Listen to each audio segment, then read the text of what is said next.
婚年的高丽菜11月初开始来大出，其实3个月前农委会就有提醒，讲这个高丽菜有伤侪人来种咯，比这个标准量加出着200万丛，产量受罪恐惊会败价，所以农粮署抢一步先拓展着北美洲的市场，再去甲14吨的高丽菜装货柜，要卖到加拿大。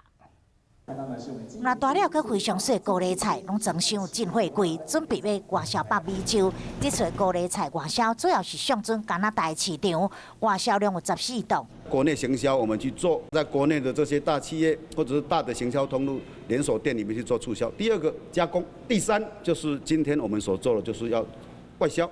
婚年高丽菜8月开始种，农委会发现这菜影登记量有700多万株，白量200多万株，到啊采收期变成生产过量。这个现象致使国内高丽菜批发的价销落。10月初原本高丽菜每公斤要22块，到啊10月底每公斤只手落10块，变成12，11月中每公斤只剩8块8。为了让农民减少损失，农粮署加强拓展海外市场。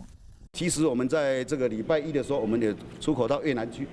所以这一段期间，其实我们一直在出口。除了帮助分入的菜农，农粮署嘛表示讲，目标是要甲全台500吨的高丽菜拢外销出去。